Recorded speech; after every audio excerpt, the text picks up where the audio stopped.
All right. Hello, everyone. Woohoo! I'm so excited to be recording today with Sheila Lanigan.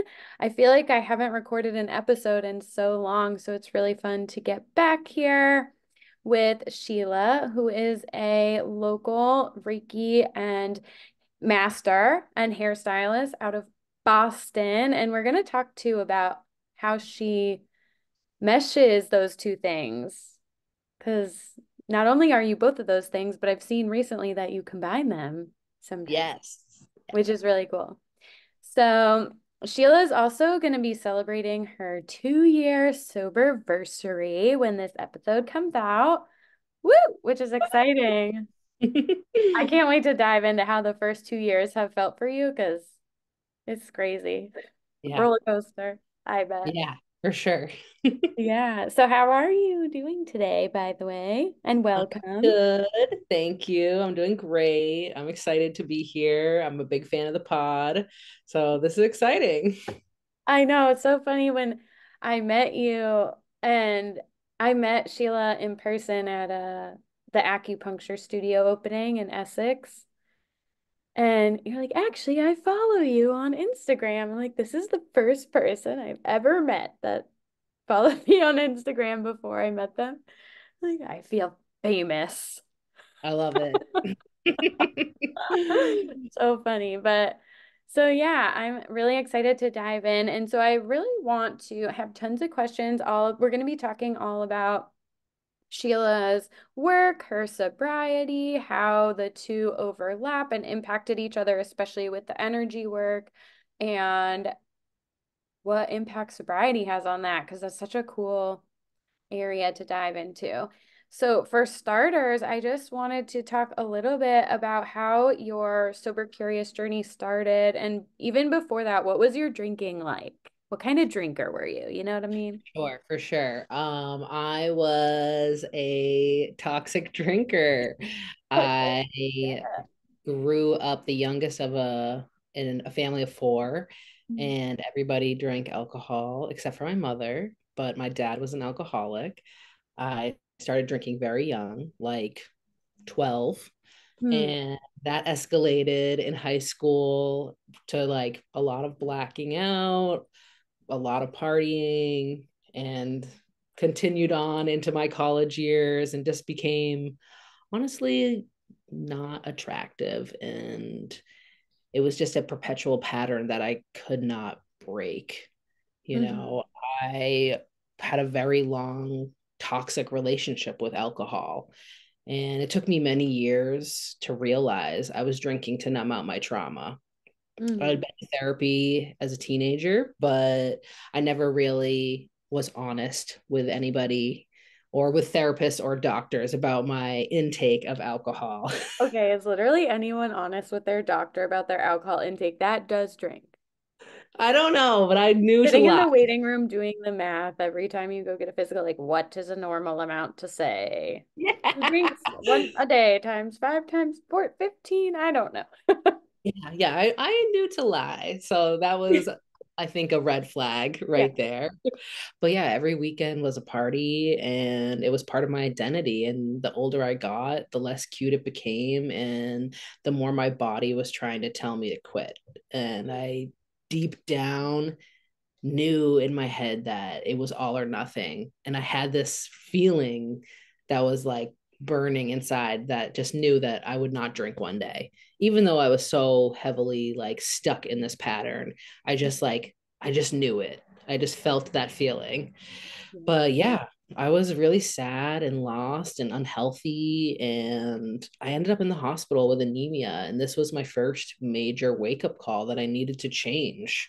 Mhm. So, in those moments, I started to wake up and I ended a very long, toxic relationship that was fueled on Yeah. partying, self medicating, unhealed trauma, and really was just a codependency. And ending that cycle was a major catalyst for me. And it was time for me to take control of my life. Mhm. So yeah, that's when I started going to therapy and started getting Reiki, and that is kind of what set me off into my healing journey. Yeah. I know. I think you told me your therapist like also did Reiki, and that's kind of what started. Was that right? Yes, yes, Yeah. she is definitely like a huge mentor in my life. I I love my therapist very, very much. She just kind of like basically like helped me. I had never Reiki kind of fell into my lap. Like Hmm. I started going to therapy, and it was 30 minutes of talk therapy and 30 minutes of Reiki, and I was shocked at how much the Reiki was changing me. And Hmm. she looked at me in the beginning when we first started and was like, "You're never going to want to drink." And I truly laughed in her face. I was like, "Yeah, right." Yeah. But she was right. Okay. Yeah. Oh my gosh, that's so many things that you're saying. Oh, yeah, that and this and that. And one thing you were talking about was just knowing deep down that one day you're not going to drink. And I was the same exact way as you, where I was a big binge drinker. And I always told myself, like, I'm obviously not going to live this way forever. I'm clearly going to change at some point. And I feel like a lot of people probably tell themselves that throughout their lives. And it's interesting because I'm 35 now. And I think I'm visiting my hometown and have been here for a few weeks and stuff. And it's just really nostalgic, obviously, but it's just wild. You see people and you start to really see like who actually followed that voice and was like, okay, your choices are starting to show, needless to say, like by the time you're in your mid 30s. And I feel like a lot of people think, oh, I'm going to change eventually. And it's sad that oh, some people never do. And they just keep telling themselves that. And it's like life is literally slipping away. And Yeah. it's really like, man, it's scary because you just think when you're younger, it's just obvious that you're not going to be like a binge drinking party girl forever. But that's not the case for everyone. And some Yeah. people can keep telling themselves that their whole lives. And it's like sad when you see it. Yeah, I definitely think the person who resists being sober probably needs it the most. Mm-hmm. Yeah, You and it's know, like, yeah, you can keep telling yourself, ooh, I just kicked the table. Sorry. Yeah, it's like you can kind of keep telling yourself limiting stories forever, putting it off and whatnot. But ultimately, if you're feeling yourself resist it so much, then it's already taken such control in your life. yeah, for sure. Yeah. Yeah. Yeah. It felt great to kind of, just lose interest in it. I Yeah. love that. I know. So at what point, because you said at first when you started working with her, she said, "All right, you're gonna lose interest in alcohol and if you start really getting into energy work." And so at what point did that start happening? Because at first you said you laughed in her face. So when did the shift occur? So it took only about 6 months. And after like 3 months of it is when I truly started to like just stop enjoying drinking. I could tell like it brought me nothing, and it Hmm. felt so unfulfilling. And I think that going to therapy really opened my eyes to why I was drinking. And I was drinking to numb out trauma. I wasn't drinking as a ritual, coming home, having one drink to relax. I was drinking to party with my friends. It was not healthy in any way. Yeah, drinking to blackout. Yeah, so kind of realizing, okay, this is no longer for me. I'm about 3 months into therapy. And then about 6 months into therapy is when I took my first Reiki, my Reiki one.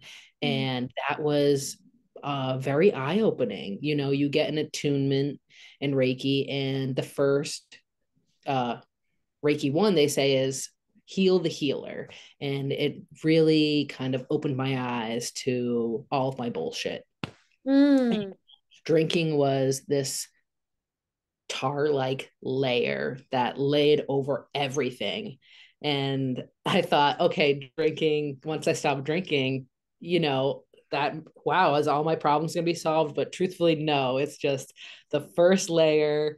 and you work through all of that, and then you have so many more layers after that, that now I can finally start healing. I Mhm. got rid of the drinking, and I was ready to conquer, you know every other layer.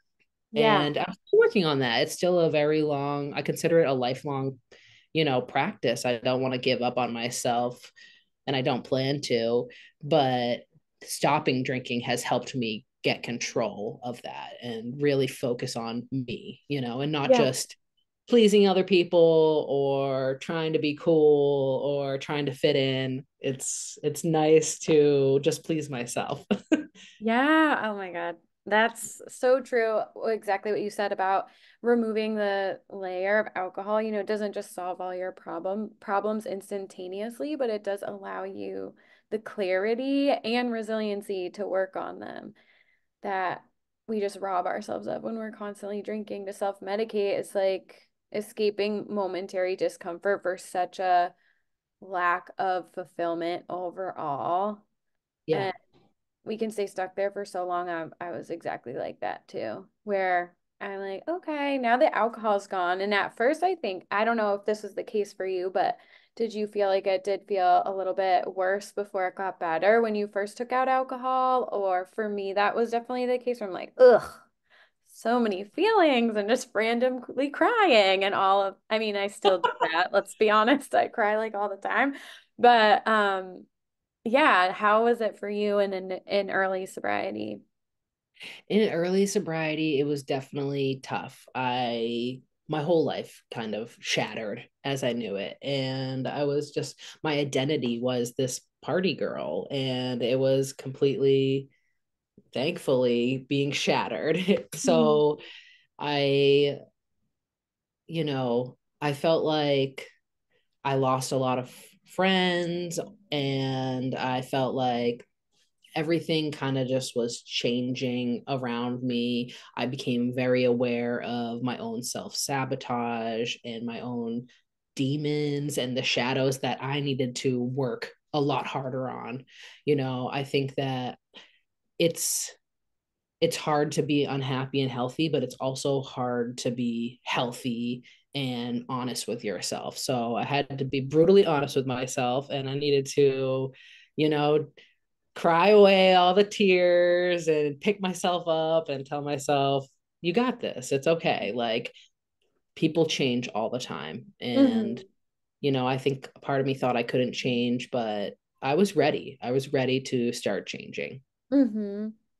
When you said that you noticed, a lot of patterns and demons and self-sabotage, can you share what some of those were for you that other people might relate to? Sure, some patterns.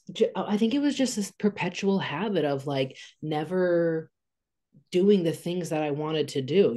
I think I had this long laundry list of things that I want to, like, meditate and movement and, you know, journaling and all the things to like help me be healthy and aware. And I was just never doing any of that. I was just going out and drinking, and that was the perpetual pattern. And being in I was in a very long toxic relationship that was just awful for me. And then when that ended and I was still drinking, I was dating, and it wasn't great. It was unfulfilling. It just really didn't bring any joy, and it was deteriorating my health. Mm-hmm. So Yeah. And dating and drinking did you feel like that was just leading, you were just not finding anything meaningful? oh, it was awful.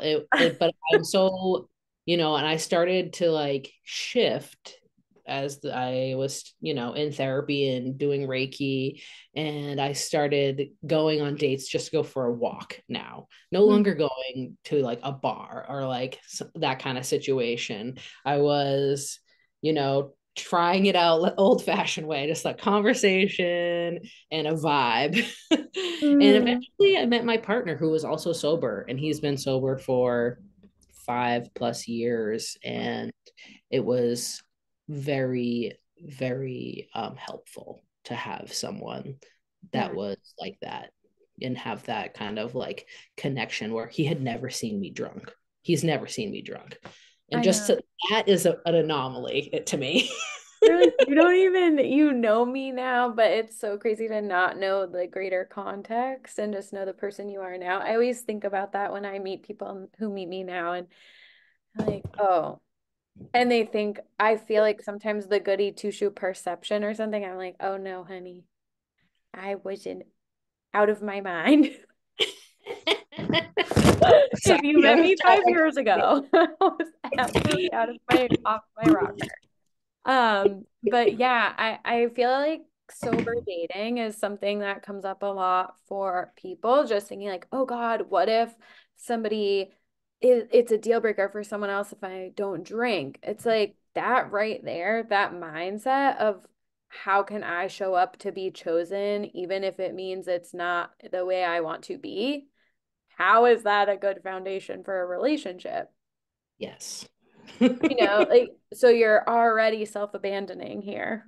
Yeah. And so I think it's just so important for people to remember maybe it's not, the norm, but also maybe it'll be a little harder to find your person because you're honoring yourself more specifically. But at the end of the day, then you kind of just weed through a bunch of people right off the bat. Like, if me not drinking is a deal breaker for you, then that's a deal breaker for me too. Yes, that's right. Get him out. Yeah, goodbye. Yeah. So that's huge. And I think when people can learn that, yeah, maybe when you are your most authentic self in dating and friendships and everything, when you're honoring yourself, yeah, some people will leave your life because perhaps you abandoning yourself was benefiting them. And those Yeah. relationships aren't going to stay when you start honoring yourself. But why would you want them to? Yeah, that's right. It's, and I'm thankful for like all the memories that I've made and the fun that I've had, but I also am thankful to have a quieter life and have more meaningful friendships now and more meaningful relationships with the people that I am close with instead of just a ton of meaningless, interactions or drinking buddies. Yeah, totally. I know that's a very common fear and experience that people have and go through. So tell me more about how that went for you and what helped you to make new community, create new community and create more connections in this kind of iteration of your life. So I would say, let's see, that once I kind of quieted the chaos and the noise around me, it allowed me to actually show myself the things that I really wanted to focus on and wanted to be passionate about. And, being able to change so much and healing so much, it really showed me that, this is something I want to share with people. And this is the kind of community that I want to be around. I want friends that are, they're up to something. They're up to something bigger than what they just do for their day job. Or they want to help other people, heal in a different way. And I feel myself, as time goes on, being surrounded by more and more just powerful, beautiful people that are not sitting still in comfort. They're moving through these kind of like hard times to like help other people. And it feels really fulfilling to feel a sense of community for the first time in my life. And, I think that like, sure, I had my group of friends before, but it doesn't feel the same as a community, Mhm. and maybe I moved out of the city a year ago and I live now on the North Shore, and I finally feel like my face is starting to like be recognized, and it feels really great. It feels good to have people think like, okay, yeah, she does Reiki, like, like that's cool. And Yeah. also like meeting people like you, like I've been following you for a while and it's very inspirational, it's like even if you don't have if you can't you don't have the resources to go to a therapist, there's still ways to get information and ways to not feel alone. Hmm. Podcasts were the first place I started. I started listening to Brene Brown before I went to a therapist, and it just really opened my eyes to like that Hmm. there's a lot of people out there that want to live a slow peaceful life, and that don't want to perpetually like keep on this toxic pattern that they've been doing. And it feels Hmm. great. It feels nice to surround myself with like-minded people. Yeah. What you said about just basically kind of curating and developing what you're passionate about within and just kind of focusing on your path and yourself and how organically when you're doing that, you kind of draw in different people that are on the same wavelength. And it's really cool that it really does all start within, which is cliche. And people say it all starts with you all the time, but it really does. Like you just kind of stay in your lane. And I feel like there was a little bit of a hermit part of sobriety for me in the beginning where I'm like, I don't really want to hang out with anyone right now. Like, I hope I meet more like-minded people eventually, but I just kind of want to cry in my house. So if anyone feels that way in early sobriety, it's okay. It's normal. Yeah. But yeah, and then just slowly over time, I just kept focusing on me. And you just kind of you develop yourself and the rest unfolds from there. I feel like whether it's opportunities with career or synchronicities or meeting new people, uh, yeah, it's interesting how the universe works in our favor that way. When we're in alignment, it's like, keep going, girl. Here you go. Yes. Yes, that is true. I constantly get reminders. It's not always super positive, but I get these reminders like this is what you're supposed to be doing, and like don't give up. And Hmm.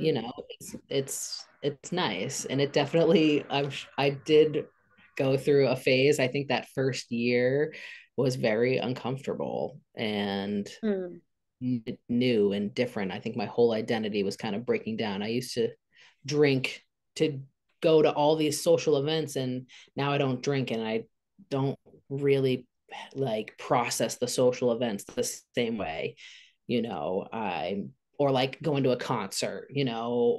I think that much energy around me now is very overstimulating, and not having a drink to like numb that out, it's not really my thing anymore.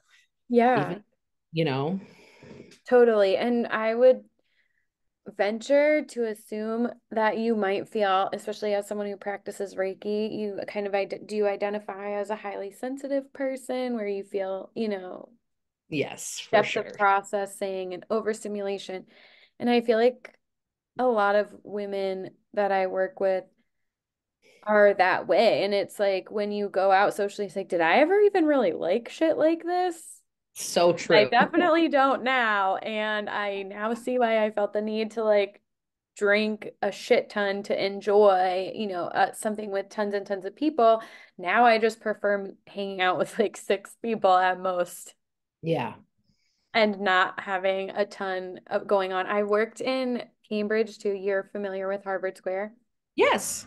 So I worked at Alden and Harlow, was a restaurant in Harvard Oh, Square wow. forever, like so long. And even then I think back on waitressing and they would play rap, like blaring hip hop all night. And we would have to be like screaming over the music to our Yeah. tables. And I'm like, I couldn't even fathom Yeah. doing something like that for 8 hours now. Granted, I used to get like drunk every single night then, but it's just like we kind of create lives that we need to get out of or escape. And it's like, really, how can we soften our lives and make it more gentle so we aren't just constantly trying to soothe our nervous systems from the chaos we're manufacturing in our lives? Yes. Or have like better tools to soothe it. Yeah, exactly, Healthy right? tools. Yeah, and then the more that you're not numbing out, the more you're like, okay, this is not an alignment. Like, why do I keep trying to do this? Or like, why do I keep, you just notice the patterns like you talked about, peeling those back so much more glaringly, like people pleasing or needing validation or fitting in, I think is such a big one, just like that need for acceptance. But yeah, it's a process. So, okay, when you explain Reiki to someone that's never heard of it before, can you give us your best like layman's term definition? Absolutely. Okay, so imagine a gentle, non invasive healing practice that restores balance to your mind, your body, and your spirit.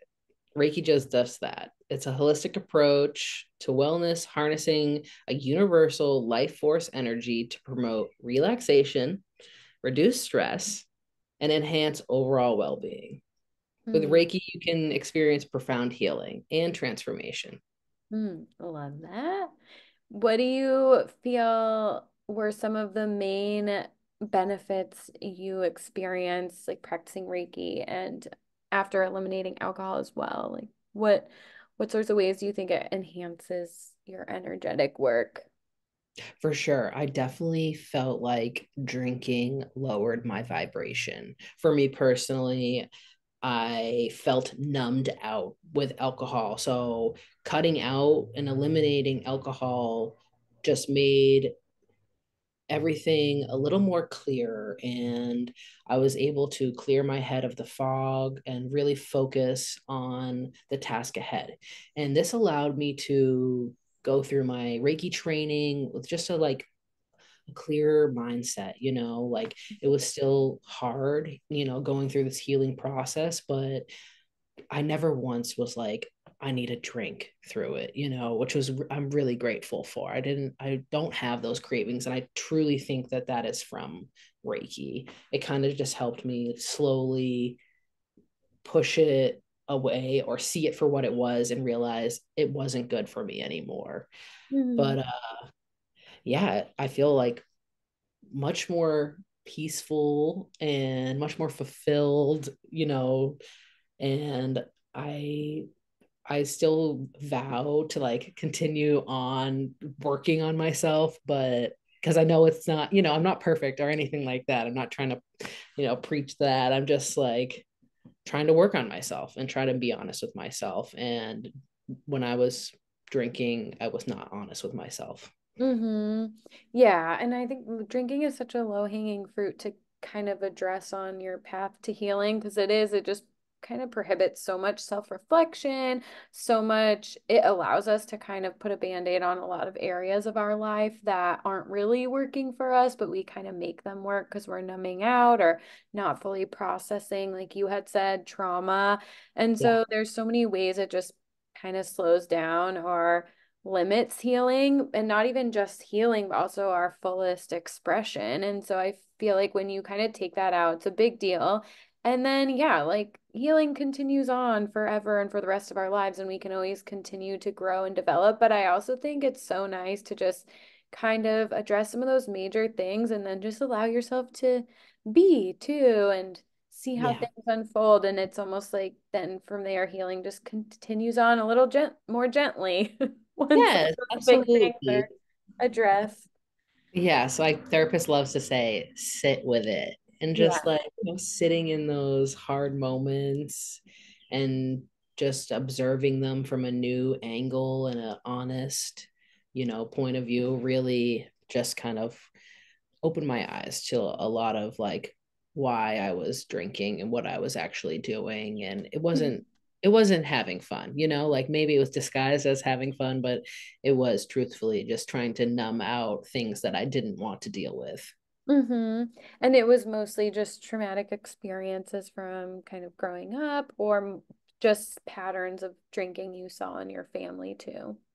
It was definitely, I experienced some severe childhood trauma, Mhm. and I actually had repressed that for many years. And in Mhm. my late teens, these puzzle pieces started to come together, and in my 20s they really started to come together, and now in my 30s I'm, really dealing with these things and had kind of like put this puzzle piece, I can clearly see what was going on, and everything started to make more sense. And especially the drinking from a young age, the patterns I had created as a teenager, the toxic relationships, all the things.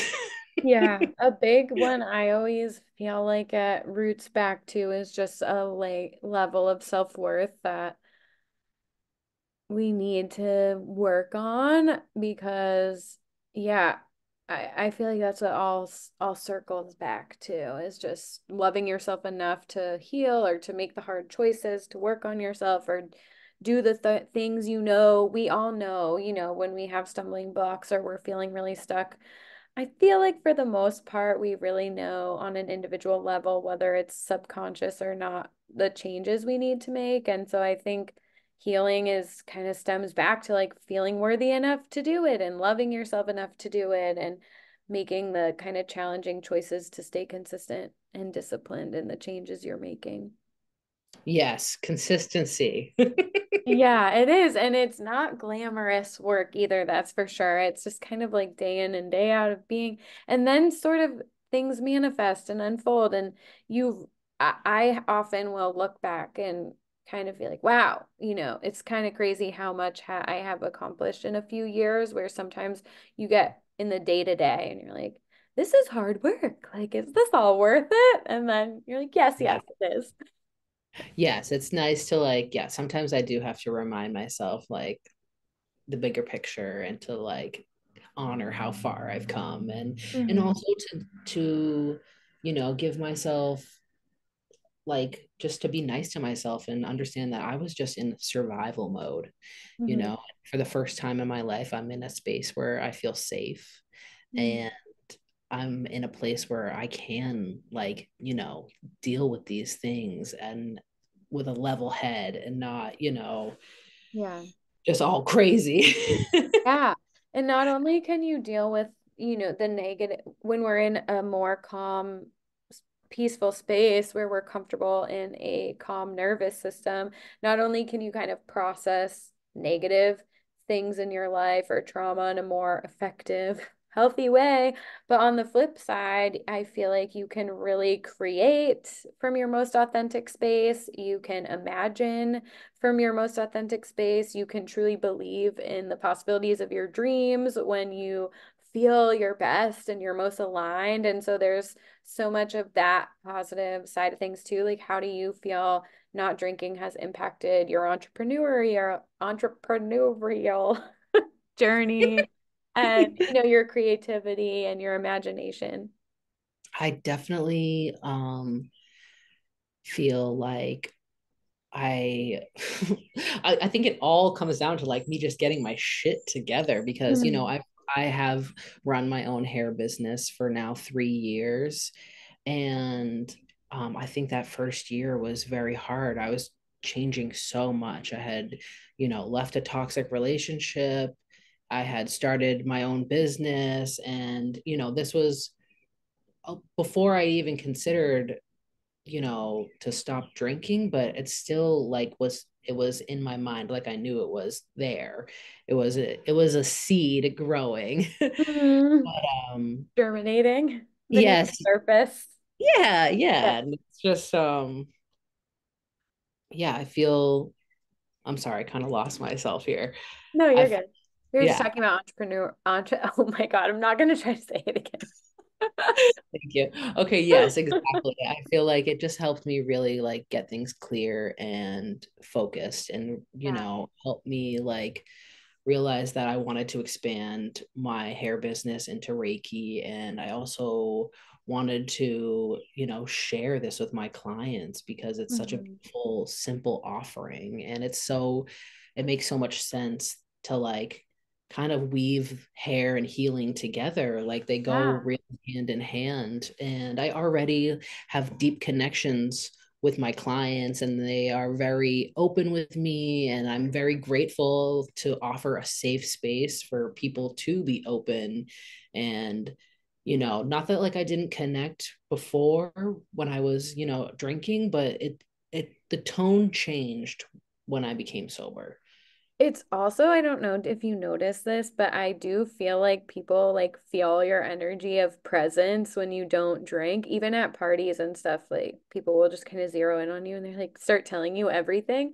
And that Yeah. must be, you just put out the energy that I'm like, I guess I'm here to listen. Yeah, that's so And yeah. I will engage with you and connect with you. And so, but I wanted to highlight what Sheila was just talking about with the combination of, hairstyling and haircuts and Reiki. And so, can you share a little bit more about kind of what that experience looks like for clients? And I do think it's such a great idea. I mean, everyone just wants to talk to their hairdresser about everything, anyways. You have this like nice bond usually with your hairdresser. And then on top of it, it is a self-care practice, I feel, to go get your hair done. So why not just add in Reiki? Yes, and Genius, Sheila. Genius. thank you. I definitely can't take credit for it. I know there's many people that it's a common thing, It but is? yeah, for sure. Who It's not like knew? super common, but it's definitely a lot of hairstylists become Reiki masters, and I think I've seen it more and more these days. Mhm. But I think that, we're so busy and it's hard to make time for ourselves, it's hard for people to carve out an hour to sit in a chair and not be busy doing things that they need to be done. So why not kind of habit stack that, healing right on top where we can kind of sandwich in some Reiki, give yourself a boost of good energy and also make yourself feel fresh and you feel like yourself again, like getting your hair done is kind of like cutting off old energy that doesn't Baggage. serve you. Yeah. It's all connected, all the energy of yourself. So yeah, it's nice. I'll add it on to haircuts, I add it on to color. We make it work. And now in the estuary in Essex, doing some outside hair cutting, which is awesome with the good weather. Loving that so much. I love it. That's awesome. I know I saw that picture or reel you did of the woman outside. I'm like, this is genius. Like, God damn it, why did I just get my hair cut? But Right? yeah, it's I mean, like, awesome. I want my haircut outside in the sun. Like, yes, please. Yeah, while I get Reiki, that sounds Yes. pretty good. I know, it's amazing. I've been feeling for sure that, without alcohol, I'm definitely feel even creating new offerings or just tapping into what is going to feel best for you to do with people and your imagination. It's been transformational, the ability to tap into, my highest self and vision of what I want to create in the world. I could never have done any of the things that I'm doing now with alcohol in the picture. And even just confidence wise, I don't think I ever would have felt confident putting myself out there on social media or Yeah. creating a health coaching practice in the first place. Yeah, that is, So, I can definitely relate to that. It just kind of like holds you right at the edge, like you have all these ideas and stuff, but it's just like the drinking is just like really this like top layer just holding you back. yeah, I love what you said about the tar like layer. I feel like that is what it is. It just kind of prevents deeper connection to yourself and your optimal energy. And it does, it just keeps like a lot of things like stuck in Yes. resistance instead of in being able to be in flow with your life and the, what everything available to you if you're truly present for Yeah, it. that's very true. Yeah. I know. So, okay, I want to ask few more questions before we wrap up. But one is, how do you feel going alcohol free has affected your spiritual connection, which I guess is kind of what we were just talking about. But any more thoughts on that?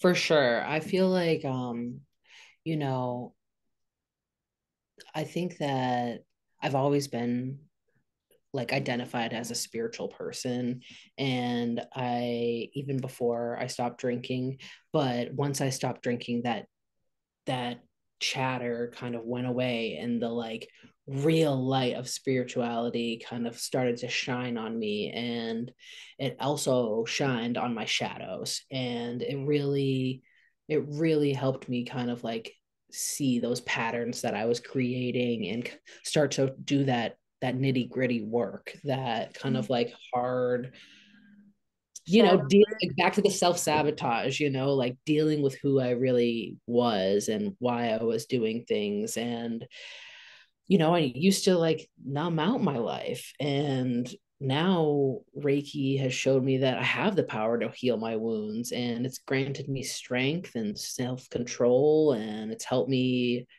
connect with myself and nature on a whole different level. And I truly like enjoy spending time with myself, thinking and spending time outside, spending time at the ocean, and just like the healing qualities that are all around us, just have to kind of open your eyes.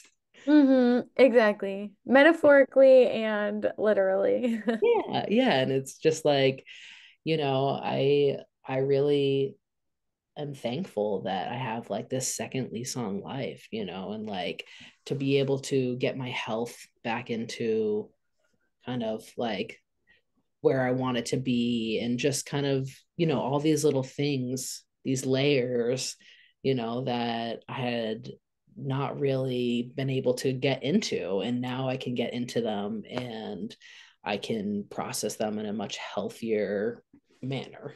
Yeah, and it's so cool to be able to realize what you're truly capable of, and just acknowledging that, what's true for other people is not, I don't subscribe to that anymore, where I used to think so much more about what was possible for somebody else, or what somebody else thought of me, or what they would think of what I'm doing. And I feel like one major benefit in terms of like that spiritual connection is just kind of tapping into your inner wisdom so much more, and faith in your own path, and not really needing to look around at what everyone else is doing, and just focusing like this is when you're in alignment, there's no need to compare. And that is just such a really relieving place to arrive at. It is a giant weight removed off my chest.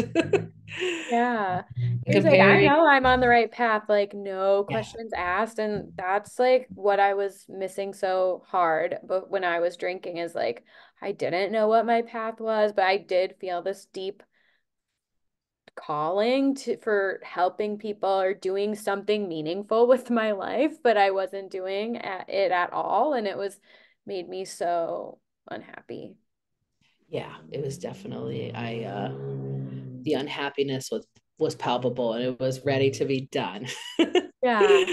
Like, please. I know. So grateful of what you said about the grateful for the new lease on life. Because I think it is. It's like you look back and you're like, oh my God, I'm so fucking proud of old Sheila and Katie for like listening to that little tiny voice. Because we didn't have any proof that our life was going to change. We didn't. We just like listened and had faith. And I think that's such an important message to share with people, is like just listening to that voice inside and knowing like things are gonna turn out for in favor of your highest possible self if you listen to that and you make the hard choices and you stay consistent. Otherwise, nothing changes if nothing changes and you just stay stuck. And it's truly challenging though to make those really hard changes without any evidence that your life's going to transform. For sure. And it definitely feels like a mountain that you're trying to climb, but it's so worth it. And if you just, just like a mountain, if you just look around, there is beauty in the process. Mm-hmm.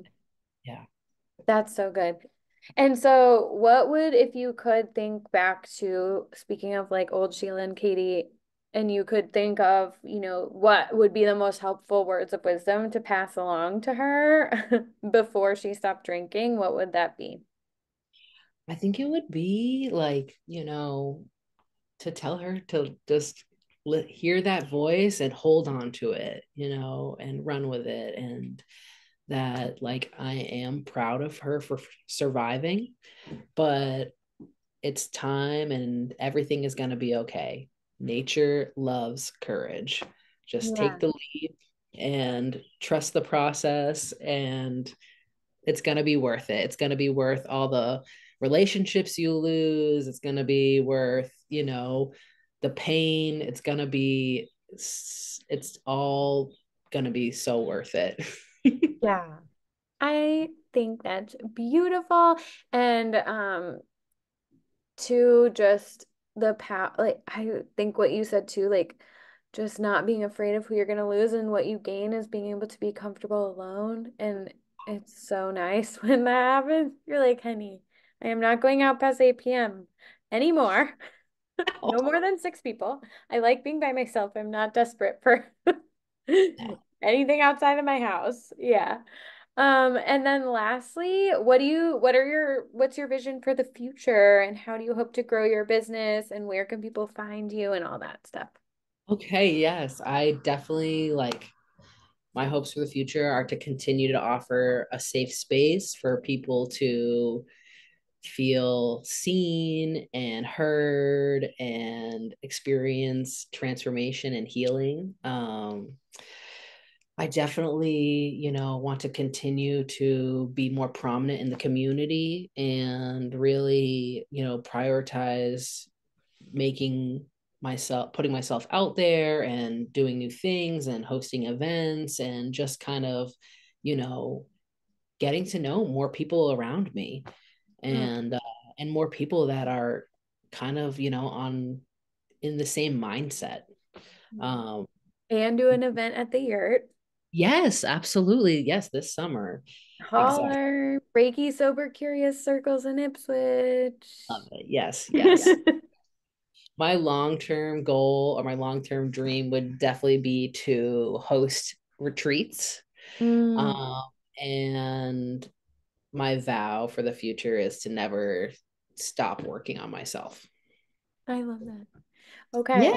we're gonna start planning retreats together. Yes. Yes. Yeah. Like it's totally possible. I know it. I can feel it in my soul. Yeah, imagine if we could get a group of like four different practitioners, and yes, that'd be awesome. We Yes, gotta I can. I put can that on the see manifestation board, honey. it in that seat.